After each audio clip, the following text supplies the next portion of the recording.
अध्याय-1 भारत में यूरोपीय व्यापारी कंपनियों का आगमन और अंग्रेजी आधिपत्य की स्थापना।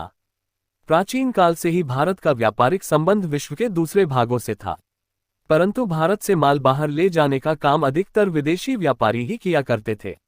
एशिया का व्यापार अरबों के हाथों में था एवं भूमध्य सागरीय और यूरोपीय इतालवी लोगों के हाथों में था। 15वीं शताब्दी में 1453 ईस्वी में कुस्तुनतुनिया पर तुर्कों के आधिपत्य के कारण यह व्यापार बाधित होने लगा। दूसरी ओर यूरोप में नए राष्ट्रों के उदय के साथ ही व्यापार में वृद्धि के कारण सामुद्रिक खोजों, बाजार की तलाश एवं नए अनुसंधानों पर बल दिया जाने लगा। स्पेन एवं पुर्तगाल जैसे नए राज्य अब मसालों के व्यापार के लिए पश्चिम से पूर्व में पहुंचने के नए व्यापारिक और सुरक्षित जलमार्ग की खोज में निकल पड़े। उन्हें इस काम में यूरोप में सोने की कमी, भारत का वैभव एवं अत्यधिक व्यापारिक लाभ की आशा ने भी प्रेरित किया। पुर्तगालियों का आगमन 1492 ईस्वी में स्पेन के कोलंबस ने भारत के लिए समुद्री मार्ग ढूंढते हुए अमेरिका को खोज निकाला।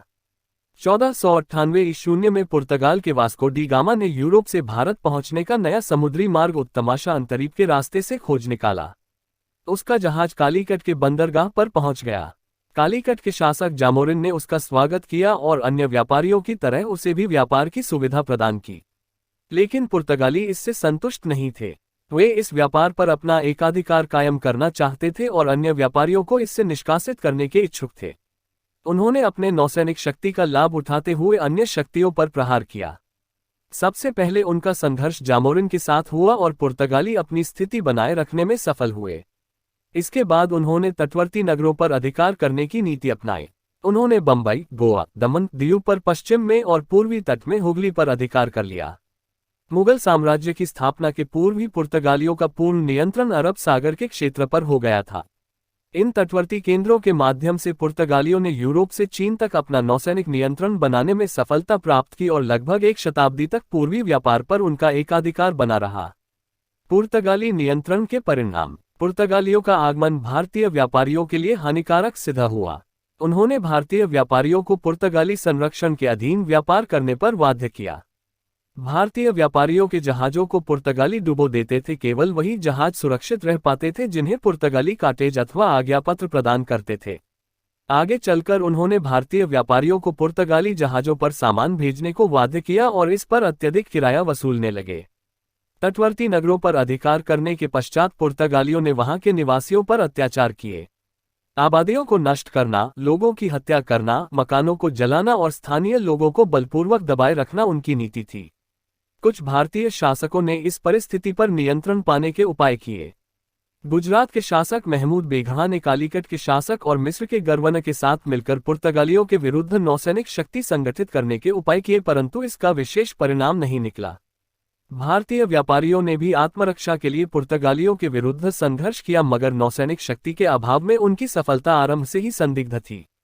मुगल पुर्तगाली संबंध। मुगल शासकों का पुर्तगालियों के साथ संपर्क अकबर के समय में स्थापित हुआ, जब उसने धार्मिक प्रश्नों पर जानकारी के लिए पुर्तगाली पादरियों को अपने दरबार में निमंत्रित किया। शीघ्र ही मुगल दरबार में पुर्तगालियों को प्रभावशाली स्थान प्राप्त हो गया। फादर मोन्सेराट, फादर एक्वावीका आदि अकबर के साथ घनिष्ठ संपर्क बनाने में सफल हो गए।